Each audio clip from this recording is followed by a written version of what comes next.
If there is a competition for God today in the world, I would say that is stress. Stress has become almost synonymous to God. It's omnipresent. Everywhere you can find stress. Now, what really stress is? Too much to do, too little time, and no energy. Right? You agree with me? We have a lot to do, and we don't have much time. In a short time, we have to do a lot, but there is not energy. And this causes stress. Now, how to get rid of it? Either reduce the workload, which doesn't appear to be a possibility these days, increase the time, which we cannot do anyway. It's fixed, unless we go to another planet somewhere. The only option we are left with is to increase the energy level within us. So when we have enough energy and enthusiasm, we are able to face any challenges and handle any challenges. This is one aspect of yoga way, is to provide us tools and techniques to live a stress-free life, tension-free life. On the other hand, yoga is also the greatest wealth of humankind, I would say. Because what is wealth? Wealth is that brings us comfort. The purpose of wealth is to bring happiness and comfort, isn't it? If wealth doesn't succeed in achieving this goal of bringing comfort to human psyche, human life, I wouldn't call it wealth. And yoga is wealth in that sense. It brings absolute comfort. A violence-free society, disease-free body, confusion-free mind, inhibition-free intellect, trauma-free memory, and a sorrow-free soul is the birthright of every individual. And the parliaments world over are striving to achieve this goal of human existence, that's happiness. Isn't it? We all want happiness for our people. And yoga is the way for that much needed happiness factor in life. Here again, yoga, we think it's some sort of exercise. In the 80s and 90s, when I would tour Europe, yoga is not a subject or thing of mainstream society at all. Someone who is not the mainstream, who is somewhere out there, would practice yoga. Yoga was considered to be some exercise, very hard exercise, standing on the nails or in one leg. The whole concept of yoga was very weird. It was a stuff of a weird people. I'm glad today there is awakening. People have recognized the importance of yoga. World over, yoga has become synonymous with relaxation, happiness, or a creative mind. Even big companies in advertisement, they put people sitting in a yoga position in meditation pose to depict the inner peace one has. That's a very welcome move. But one thing I would like to remind you, whether we like it or not, we're all born yogis. You don't need a yoga teacher. If you observe a baby anywhere in the world, from the age of 3 months to the age of 3 years, the baby does all the yoga postures, the breathing, the way they sleep, the way they smile, everything is yoga. Right? Baby is a yoga teacher. And see, a baby is a yogi. And that's how baby is stress-free. There is happiness, you know. A baby smiles 400 times a day. And purpose of yoga is to put a smile on you. In spite of all the stress and tension or situations that we are put in our day-to-day life.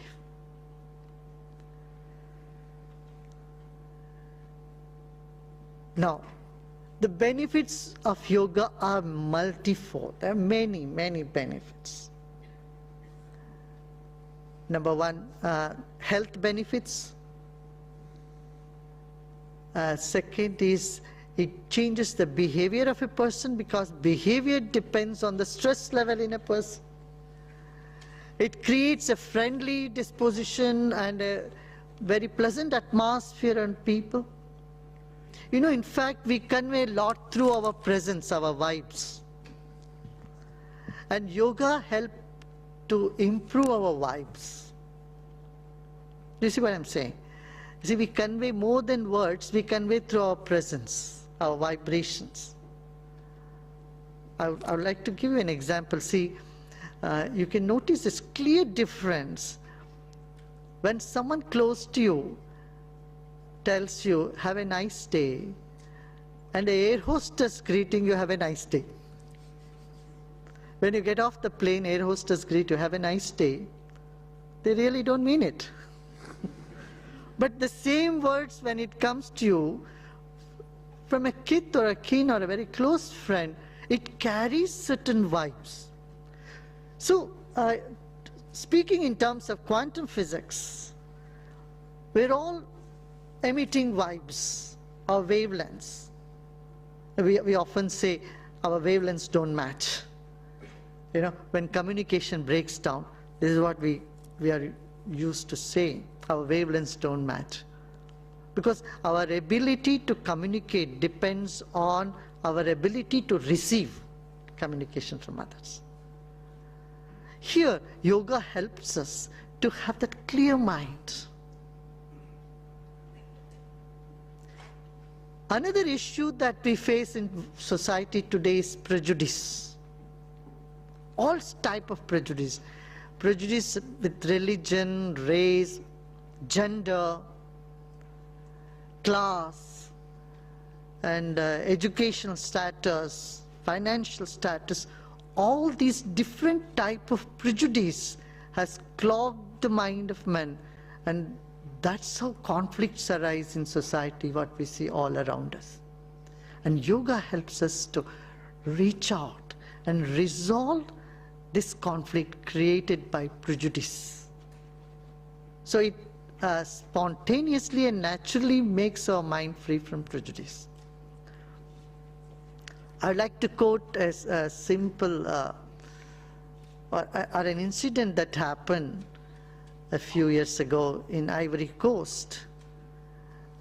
There was polarization between two villages with people of two different religions, chased out the other religion from their town. Just one of our volunteers going to them, talking to them, taught them a little like relaxation, meditation, and brought the people from both villages together to shake hands. And you'd see, you have also seen some of their experiences, how they could break that barrier or the prejudice in the mind and shake hands with people who are different than us. And I think this is very much needed in the world today. Then, coming to the other aspect of developing skills within oneself. The propounder of yoga has said, yoga karmasu kaushlam. In Gita, Lord Krishna had said, yoga is skill in action. Yoga is not just an exercise. It is how skillfully you can communicate and how skillfully you can act in any given situation. This is again is yoga. And I don't think anyone here would say we don't want skills. Anyone here would say we don't want innovation. Innovation, intuition, skills, and better communication. All these are side effects of yoga. I won't even say the main effects, they're side effects of yoga. These things come to us naturally. Having said that, does yoga conflict with any of our belief system? I believe in a particular religion or particular philosophy, or I follow a particular political thought line. Does it conflict? I would say not at all. As yoga always promotes harmony in diversity. It encourages diversity. The word yoga itself means uniting all diverse aspects of existence, of life.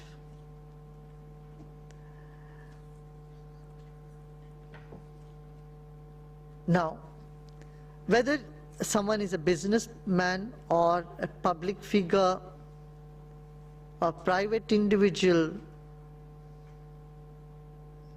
you want peace, you want smile, you want to smile, you want to be happy. And this happiness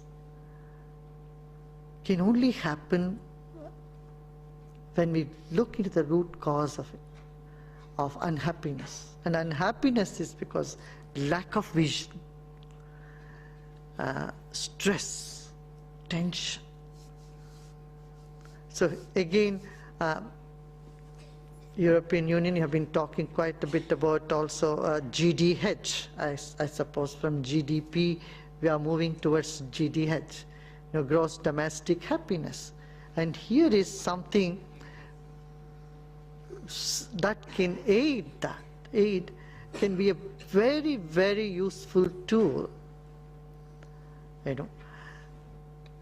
A large percentage of this of our population today is suffering from depression. And just popping a Prozac and other antidepressant is not going to help in the long run. We need something that's so natural as our breath, that we can use and elevate our spirit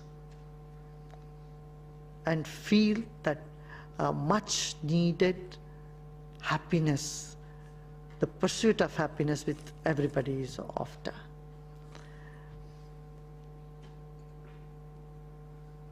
When we are happy, what is our experience? What is our feeling? I just want to ask you a question.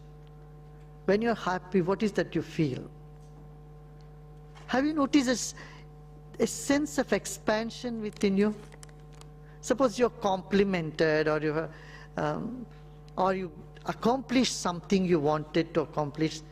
You find there is something in you expanding. At the same time, when we face a failure or when someone insults us, what happens in us? There is something in us that shrinks. So, yoga is putting our attention to this something in us that seems to be expanding when we are happy and crushing or contracting when we feel unhappy. Often we feel helpless about our negative emotions because neither in school nor at home anyone teaches us how to handle our negative emotion, right? If you are upset, you remain upset to wait for time to heal you. Yoga has the secret to turn this state of mind. It makes you so independent, empowers you to feel the way you want to feel at any time instead of being a victim of your own feelings.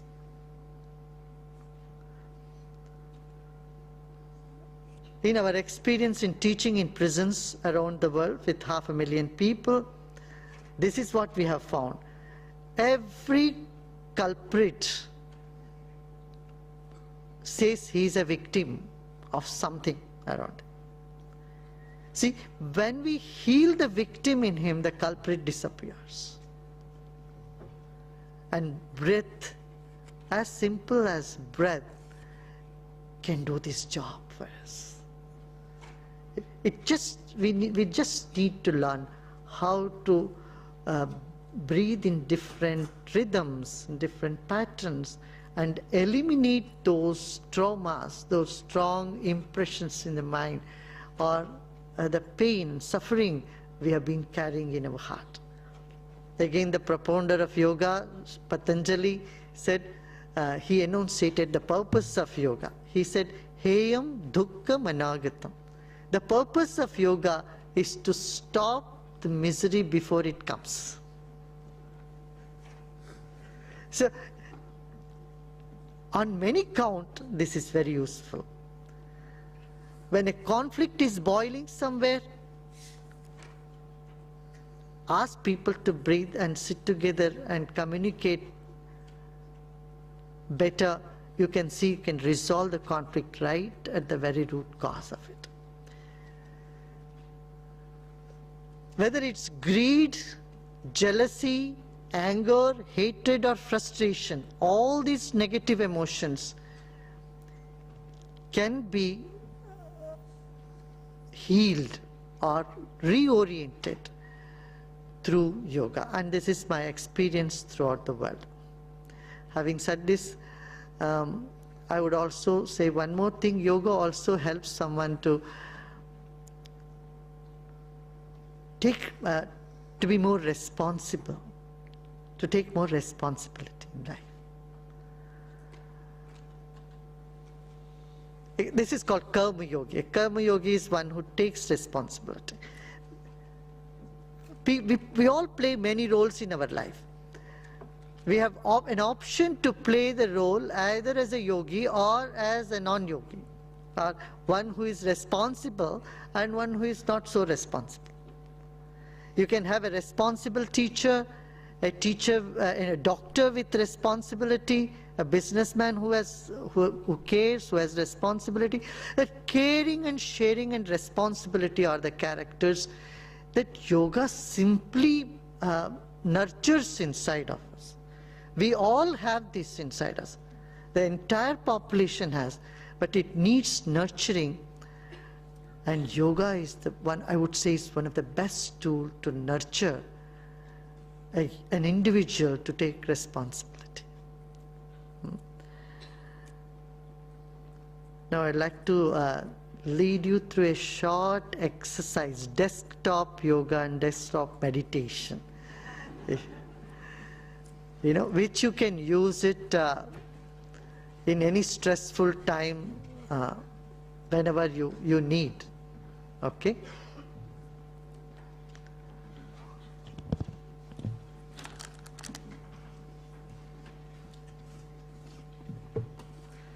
After this, I would take question answer. What do you prefer? Question answer first, or? Take the questions. Let's take the questions. First questions? And then we can de-stress after the questions. Okay. We can take up the questions and then I'll lead you through a short yoga experience. Well, there's an invitation, ladies and gentlemen, who would like to ask a question of Sri Sri. There's a gentleman in the middle, hidden behind the camera there.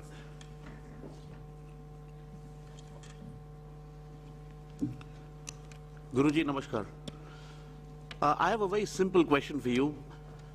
Is it possible to synchronize the left and right sides of the brain?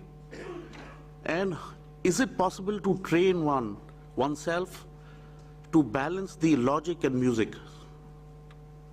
Definitely. That's why we have two nostrils. Nature has provided two nostrils, when you alternate your breathing, and the breathing corresponds to left and right hemisphere of the brain as well. Definitely it's possible. Lady over there. Could you put your mic on? Can you put on the microphone, please? Do you think the people in this room would make other decisions if they had a yoga class every morning? Well, maybe we made the right decision. I think that's a first right decision.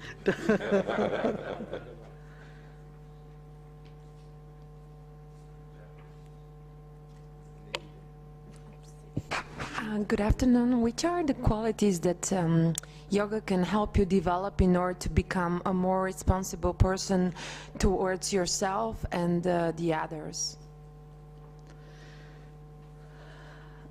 Yeah, I think I just explained that yoga can definitely make you more responsible because it creates more energy and enthusiasm in you.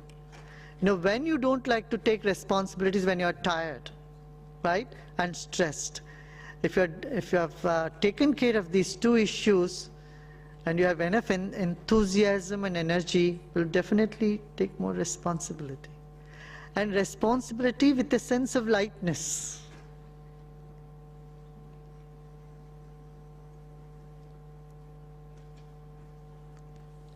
Guruji, how many hours of meditation a day do you need to really achieve tangible results? I would say about half an hour would do. Half an hour to 40 minutes morning, including exercises, breathing technique and meditation, should do. The gentleman towards the rear there. Yes? Yeah? That child is the best yoga teacher, and we all understand when the child is between 3 months and 3 years. He is not conditioned by any society, system, economic or political system, because he is natural. So how we can eliminate? We see in the world we have a lot of misery because of different religious, organized belief system, political system, and national interest. How we can eliminate to make all our adults like child. So we get rid of all the conditioning in the conditioning what we live in this in the world. You know, when we go to the root cause of conflicts, you will find it is stress and mistrust and fear among the people, fear of the other. And yoga, you can get over all the three. The fear of the other vanishes because you have broadened awareness, broadened consciousness. You feel everyone is part of you and you are part of them, right? The fear to lose one's identity or fear of losing being extinct is something that's very deep-rooted, and yoga is, I feel, is the best thing to remove these fears in the mind of people. Thank you. Good afternoon. I'm Sandra Radulj, an economist, a current trainee at the Commission. I wanted to ask you, I used to do some yoga, so I have some basic knowledge of it, and my yoga teacher always told us that the things that happen to you always reflect your inner state or condition. So my question would be, can you transmit the same logic or the philosophy to the level of a group, meaning that the countries are, the things that are happening to certain countries or something like that would reflect what's inside of them or similar? Thank you. Yes, we reflect what is in society, and society reflects what we are.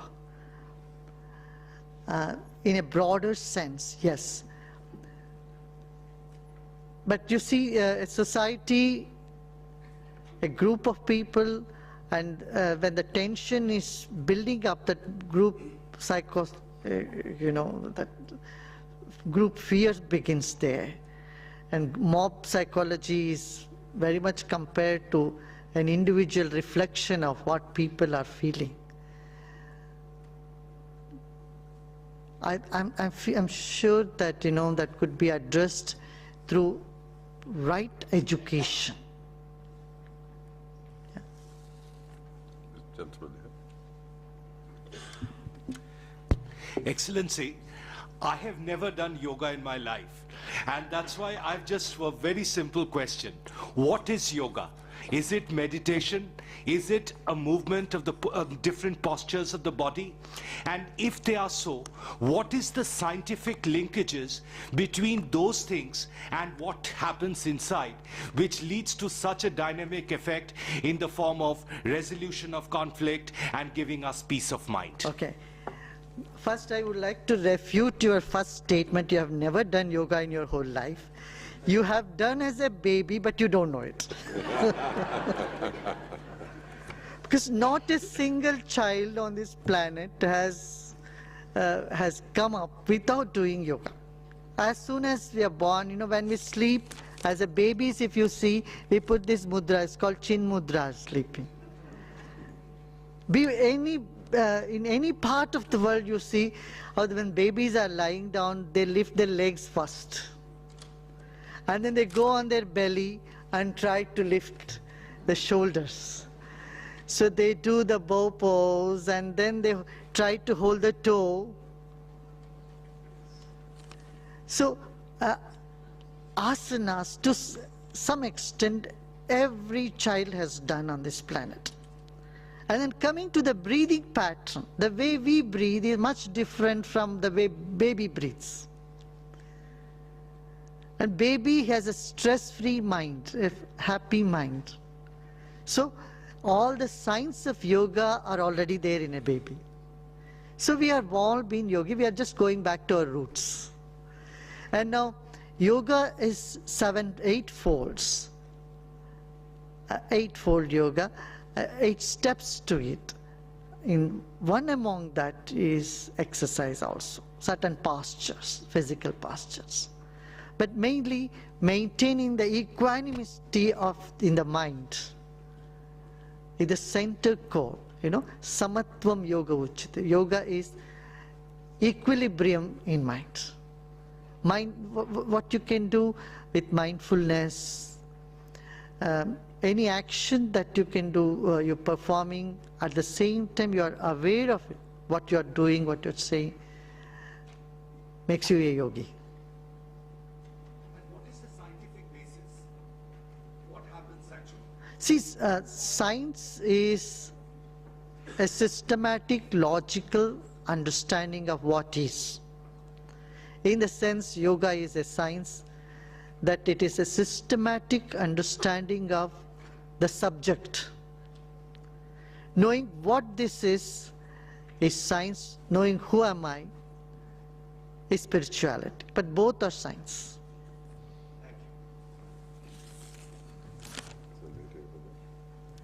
Hello. Do you think that the whole commercialization of yoga is lowering its purpose, its original purpose, and its spirituality? Could you please repeat your question? Yeah, this whole commercialization of yoga, you know, that it's becoming more popular every day around the world.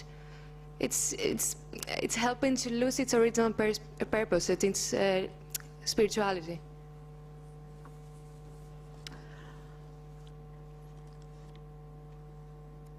Commercialization is to do with people, not to do with yoga. Wherever there are people and there are arrangements need to be done, and so commerce becomes a part of it. Do you see what I'm saying? But if yoga is denied to people because they don't have money, I would say that is wrong.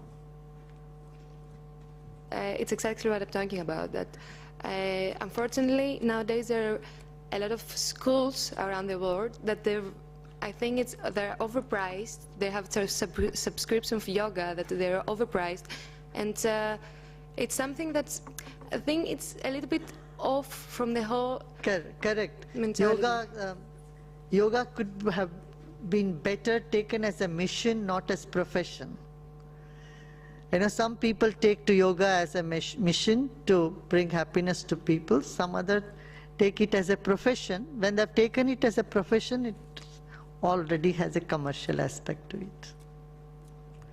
And people take it as a profession because it is a need of the hour. Sriji, you've been teaching for many years. May I ask you, over all those years, have you changed your mind on any aspect of your teaching? Do you think now you're a very different person to when you started?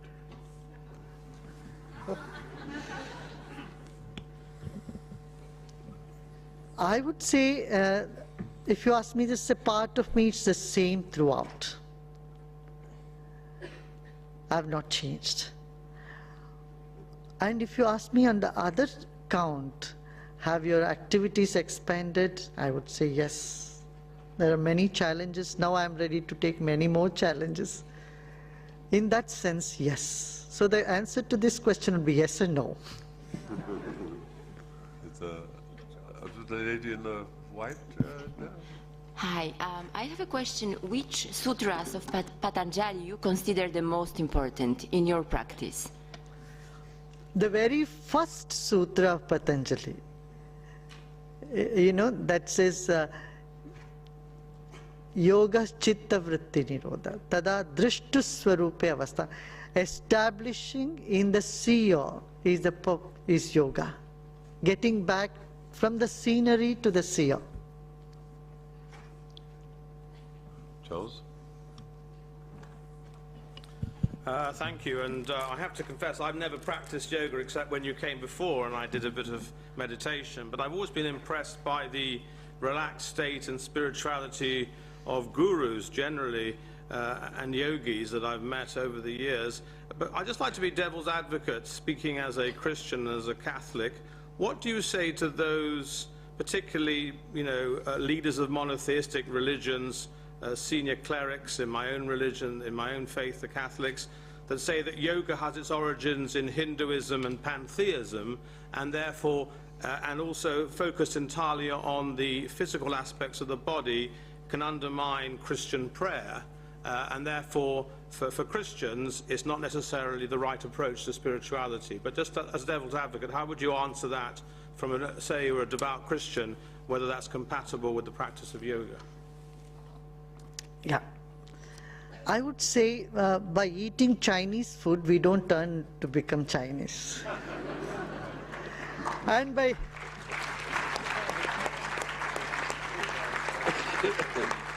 when we can accept food from any part of the world, we accept music from any part of the world. Listening to Beethoven doesn't turn you into a German. In the same way, when we can accept food from every part of the world, music from every part of the world, technology from every part of the world, why to single out wisdom or technology that can bring you inner peace without interfering your own faith or belief system? This is my question. Because, see, telephone is universal, and there are certain laws. Yeah, no doubt yoga has its root in Hinduism. Actually, Hinduism itself is a way of life. In Patanjali never says, talks about so many gods or pantheism, nothing. Patanjali simply says there are body, mind, breath, this life force, attend to this. So I would say we should welcome wisdom irrespective of what its source are, as long as it doesn't conflict with our traditions.